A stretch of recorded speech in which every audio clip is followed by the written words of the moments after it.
Welcome to wise monkeys media. ప్రస్తుతం మనతో పాటు ఉన్నారు ఫిడికస్ హోమియోపతి నుంచి CEO and homeopathy doctor Bharadwaj గారు. సో డాక్టర్ గారు, ఈ రోజుల్లో వెయిట్ లాస్ అనేది చాలా మందికి ప్రాబ్లం అయిపోయింది. అంటే ఎందుకంటే ఒబేసిటీ ప్రాబ్లమ్స్ ఎక్కువైపోవడం వల్ల అందరూ వెయిట్ లాస్కి చేస్తున్నారు.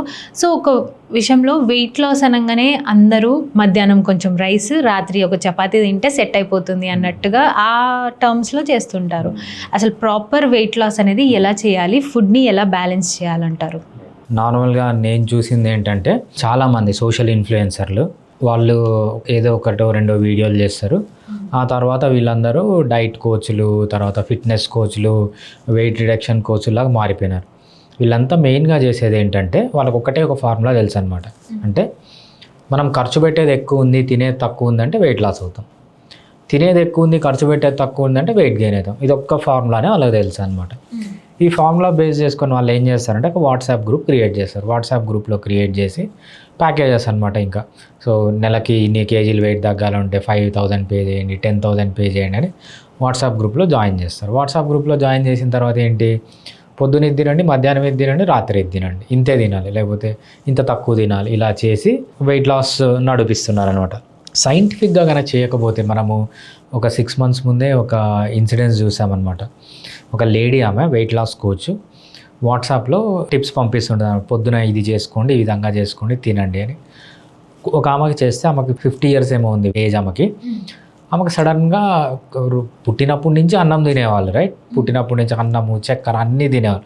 వీళ్ళకి సడన్గా ఒకరోజు మీరు అన్నం తగ్గించేయండి, చపాతీలు తగ్గించేయండి, షుగర్ తగ్గించేయండి అంటే ఏమైందంటే ఆమెకి గిడ్డినెస్ రావడము, వామిటింగ్ రావడము, బీపీ పడిపోవడము, పోయి హాస్పిటల్లో ఐసీయూలో అడ్మిట్ అయిందనమాట. ఈమె పైన తప్పుడు ప్రచారం చేసిన తర్వాత మళ్ళీ. సో ఇదంతా ఏంటంటే ఒక సైంటిఫిక్గా ఒక నాలెడ్జ్ లేకుండా చేయడం వల్లనే ఇలా వస్తుందన్నమాట. బేసిక్గా మనం వెయిట్ లాస్ని 2 phases తీసుకుంటాం అనమాట. ఒకటి ఏమంటామంటే వెయిట్ లాస్ ఫేజ్ అంటాం, ఒకటి వెయిట్ మెయింటెనెన్స్ ఫేజ్ అంటాం అనమాట. వెయిట్ లాస్ అంటే ఏంటంటే, ఫర్ ఎగ్జాంపుల్ మీరు 100 kgs ఉన్నారు, 100 kgs నుంచి 60 kgs రావడం వెయిట్ లాస్ ఫేజ్ అనమాట. ఈ 60 kgsని లైఫ్ లాంగ్ మెయింటైన్ చేయడం అనేది వెయిట్ మెయింటెనెన్స్ ఫేజ్ అనమాట. వెయిట్ లాస్లో చేయాల్సిన ఫుడ్ వేరే, వెయిట్ మెయింటెనెన్స్లో చేయాల్సిన ఫుడ్ వేరే. వెయిట్ లాస్ అప్పుడు చేయాల్సిన ఎక్సర్సైజెస్ వేరే, వెయిట్ మెయింటెనెన్స్ అప్పుడు చేయాల్సిన ఎక్సర్సైజెస్ వేరే.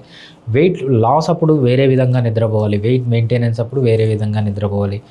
అదేవిధంగా స్ట్రెస్ ఉన్నది అనుకోండి, వెయిట్ లాస్ అప్పుడు డిఫరెంట్గా మేనేజ్ చేయాలి స్ట్రెస్ని, వెయిట్ మెయింటెనెన్స్ అప్పుడు డిఫరెంట్గా మేనేజ్ చేయాలి. అదేవిధంగా ఆల్కహాల్, స్మోకింగ్ ఉన్నప్పుడు కూడా డిఫరెంట్గా చేయాలన్నమాట. మళ్ళీ ఈ వెయిట్ లాస్ ఫేజ్లో 2 phases ఉంటాయన్నమాట. ఒకటి ఇన్సులిన్ రెసిస్టెన్స్ రివర్సల్ అంటాము, ఇంకోటి ఏంటంటే క్యాలరీ రిస్ట్రిక్షన్ అంటాం. మనకు ఒక 100 kgs ఉన్న మనిషిని తీసుకుంటే వాడి బాడీలో ఫ్యాట్ ఉంటుంది, చాలా ఫ్యాట్ ఉంటుంది. అదే ఫ్యాట్ అంటే ఏంటి, reserved form of energy.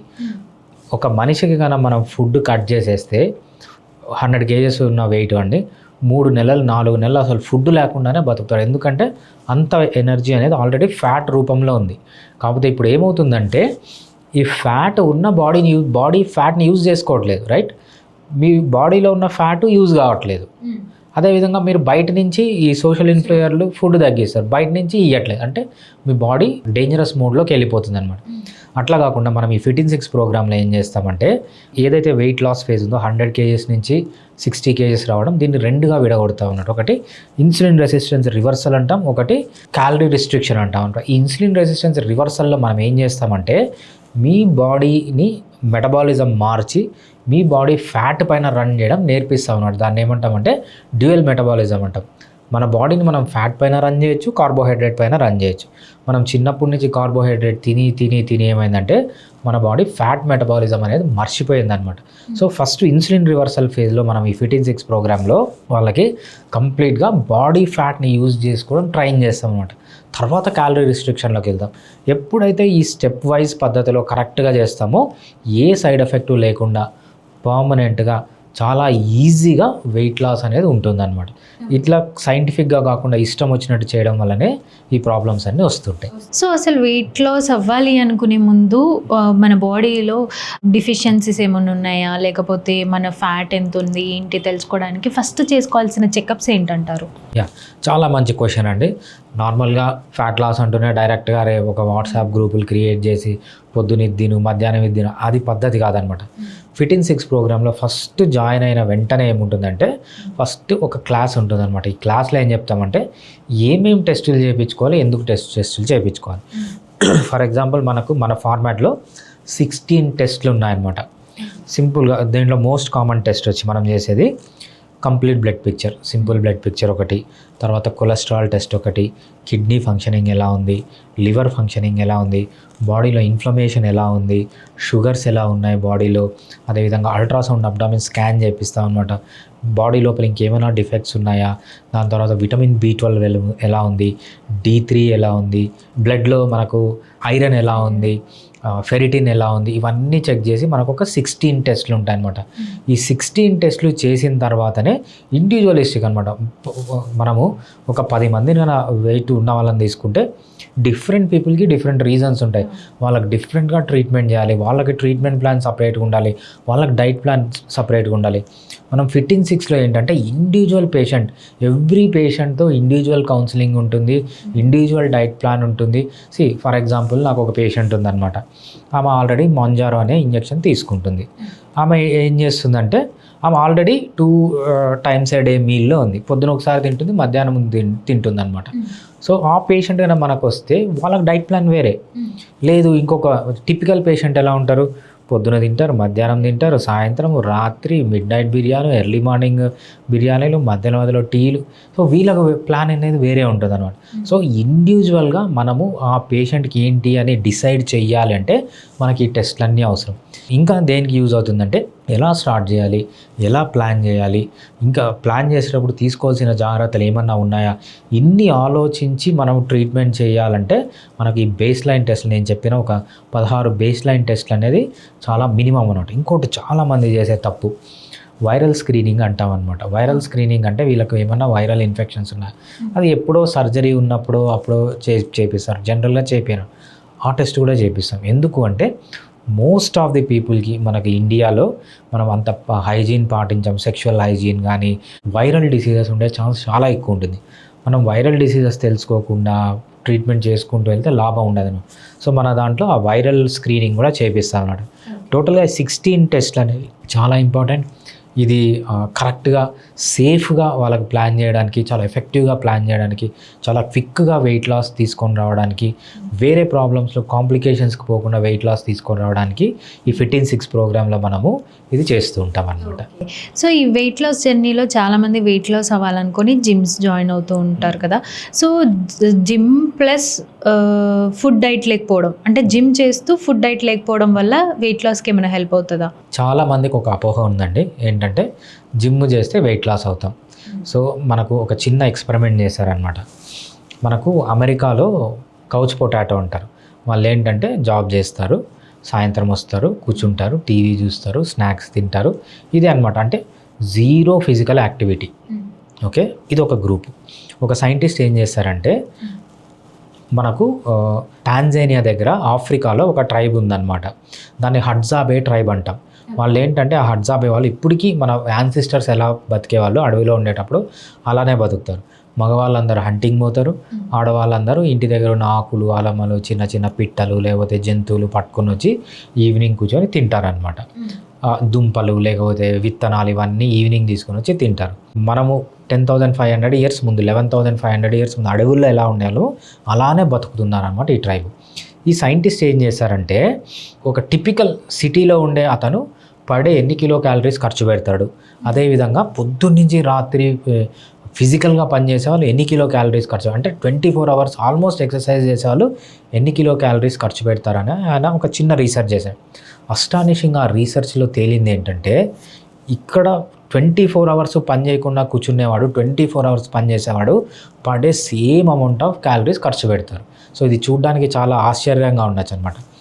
Men అయితే 2,500 to 3,000 కిలో క్యాలరీస్ ఖర్చు పెడతారు పర్ డే, విమెన్ అయితే 2,000 to 2,500 కిలో క్యాలరీస్ ఖర్చు పెడతారు. మీరు ఎక్సర్సైజ్ చేయండి, చేయకపోండి. సో దీన్ని బట్టి అర్థమైంది ఏంటంటే exercise have no role to play in weight loss. అసలు వెయిట్ లాస్కి ఎక్సర్సైజ్కి సంబంధమే లేదు. ఎక్సర్సైజ్ చేసినంత మాత్రాన వెయిట్ లాస్ కారనమాట. వెయిట్ లాస్ అయ్యే ఒకటే ఒక పదార్థం ఏంటంటే మీరు తినేదానికంటే ఖర్చు పెట్టేది ఎక్కువ ఉంటే వెయిట్ లాస్ అవుతారు. తినేది తక్కువ ఉండి ఖర్చు పెట్టేది ఎక్కువ ఉంటే వెయిట్ లాస్ అవుతుంది, తినేది ఎక్కువ ఉండి ఖర్చు పెట్టేది తక్కువ ఉంటే వెయిట్ గెయిన్ అవుతారు.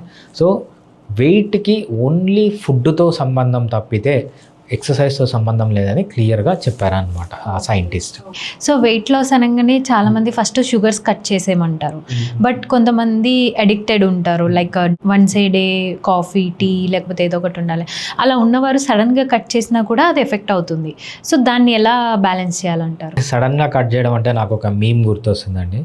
ఒక ముసలి తాత ఉంటాడు అనమాట. ఆయన ఏం చెప్తాడంటే, నేను జనవరి 1 నుంచి మంత్ మానేస్తాను, కానీ December 31 నైట్ మాత్రం ఫుల్ అని చెప్తాడు.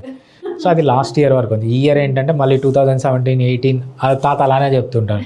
సో ఎప్పుడు మనము అలా చేయకూడదు.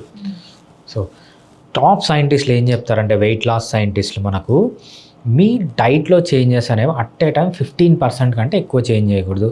ఫర్ ఎగ్జాంపుల్ మీరు 100 grams షుగర్ తింటూ ఉంటే పర్ డే 85 grams చేయండి, అంటే 15 grams తగ్గండి, అంటే 15% చేంజ్.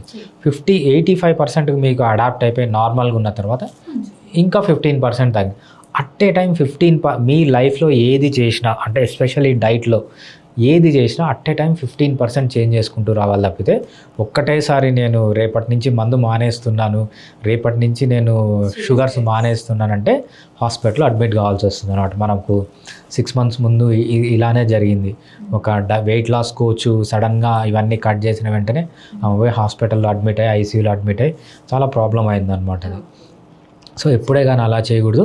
మన ఫిట్ ఇన్ 6 ప్రోగ్రాంలో ఏంటంటే మనం అందుకే తొందరపడి 1 month weight loss, 1 week weight loss, 2 months weight loss, మీకు వెయిట్ లాస్ కావాలి, ఇది వెయిట్ లాస్ అనేది పర్మనెంట్గా ఉండాలి, వితౌట్ సైడ్ ఎఫెక్ట్స్ రావాలి, అంతేకాకుండా ఏ ప్రాబ్లం లేకుండా ఉండాలి, సైడ్ ఎఫెక్ట్స్ లేకుండా ఉండాలంటే అట్లీస్ట్ మీరు 6 months అనేది స్పెండ్ చేయాలి.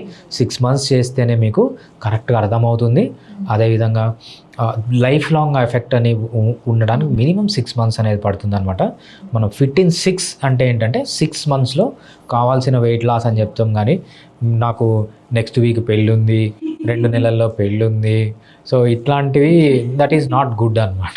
సో వెయిట్ లాస్ చేస్తున్నప్పుడు చాలామంది కొంచెం ఫుడ్ బ్యాలెన్స్ చేసుకోలేకపోతారు. అలాంటి టైంలో హెయిర్ లాస్ కానీ కొన్ని స్కిన్ ఇష్యూస్ అవి ఇవే వస్తుంటాయి. సో ఈ హెయిర్ లాస్ అయినప్పుడు ఎలాంటి జాగ్రత్తలు తీసుకోవాలి? అంటే ఈ రోజుల్లో చాలా కామన్ అయిపోయింది hair loss. So hair loss అవ్వకుండా ఉండడానికి ఏదైనా న్యాచురల్ టిప్స్ అండ్ ఇంకేదైనా? వెయిట్ లాస్ అప్పుడు హెయిర్ లాస్ ఎప్పుడవుతుంది అంటే సరిగ్గా డైట్ ప్లాన్ చేయకపోతేనే అవుతుంది.